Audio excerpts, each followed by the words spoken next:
All right, good morning, everybody. Today, I want to talk about teams and time bombs. And I want to talk about a common pattern I see on teams that results in almost complete breakdown and often takes people by surprise, right? Sometimes often we're very aware when there's active tension on a team, when a team is actively kind of working against each other, or there's some kind of animosity among team members, or people aren't listening to each other. We can really feel that, we can really see it. But often it sneaks up on us. We don't see it coming. And I've become to think of this as a team being a time bomb. And of course, I take this from, I believe it was the Dr. Banner, the Incredible Hulk in the first Avengers movie, said it was not a team, it was a time bomb. And it's a phrase that just really stuck with me. But I want to walk you through sort of how the bomb starts ticking and see if you might recognize this. I'd love to know what you think of it. So I've written out this little narrative. It's the familiar story. I'll put this in the show notes below, but essentially, let's start off with the CMO and the CPO, the Chief Marketing Officer and the Chief Product Officer, and we're talking about what features that we want to develop next in our organization. The CEO just sides with product and the roadmap gets set. So the CMO feels a little bit slighted, and the CPO feels like they won the day, and the CEO feels good about the direction, and it's like, okay, here's what we're doing, we're going to go for it. And they walk out of the meeting not feeling particularly with much animosity towards each other, but they're also not feeling really good about each other. The CPO feels like is a little disparaging towards the CMO. They just don't get it. They don't understand the customer. They don't really understand how the product works. They don't understand what should come next. And the CMO really feels like the CPO, the product people, don't understand the market. They don't understand what the customer really needs. They think of the customer as too technical. All of the things that the judgments that we might have of each other. So they come out just sort of feeling like a little bad about each other. So the next thing is the CMO and the CPO now need to go to their teams. And they recount the exchange, and they might just say, well, in the CPO's case, they might say, hey, this is what we're doing. We're so excited about it. It's going to be great. And in the CMO's case, it might be, here's what the product people want, and the CEO agreed with them. I don't know what we're going to do about it. Let's make the best of it. But, let's do what we can, right? So again, it's not full-on animosity yet. So then everyone does their job, but collaboration between marketing and product is a little bit lackluster, and it's going to be tinged with a little bit of contempt, which we know from the work of John Gottman, that contempt is one of the four horsemen of the relationship apocalypse. And there's also potentially a little bit of resentment, right? So the product people have a little bit of contempt towards the marketing people. The marketing people may have some contempt towards the product people, and there might be a little bit of resentment on each side. Again, it's still subtle, but it's beginning to kind of grow a little bit. So next, production hits a snag, and they have to push delivery by a few weeks. So now we're in sort of crisis recovery mode. Things are getting a little bit rough. Things are getting a little bit difficult. And marketing's contempt for products begins to deepen. And they watch product as they scramble, like this thing is hitting them out of nowhere. They didn't anticipate it. It's a technical issue. There's something. And marketing thinks, oh, product is just incompetent. And so their opinion of product begins to lower a little bit. Meanwhile, product feels under the gun, they're under pressure, and they don't feel supported.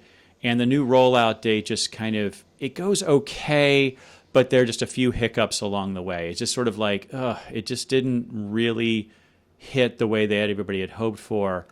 And as a result, the new release happens, but it doesn't have the hoped for business impact. And there is some finger pointing, some internal finger pointing, some told you soing, and it all sort of starts. And so now we go into the next planning with the senior leadership team, the next release planning, or the next okay, what's going to be in the next release? We're having this conversation again. And the CMO and CPO are much less trusting of each other right now. They're coming in actually emotionally guarded, and their respective departments are actively at odds with each other. And if we can kind of play this forward a little bit, we can see how this goes. And so one of my favorite pictures to kind of illustrate this is that little things in complex systems, they add up. They add up over time, and they add up over distance. And so we could think of this little red dot at the top as the senior leadership team that's setting the tone for the rest of the organization. And as their relationship begins to deteriorate, the culture of the organization begins to deteriorate. We could also think of this over time, that we start off just like a little bit off, but we end up way, way off as things kind of compound over time and space. So what do we do about this? Well, the solution is really, it's simple, but it's also complicated. It takes a little time and energy to do. But really, in my experience, it comes down to just a few things. One is, the main sort of thrust of all of this is that we need to create really good collaboration at the SLT level. The SLT needs to feel like a really good team. The first thing they can do to do this is to meet well and meet regularly and to develop high context and high trust relationships with each other. By a high context relationship, we know that, so what we know actually, Amy Edmondson wrote a wonderful book called Teaming, which is about that frames team as a verb. The team happens over time.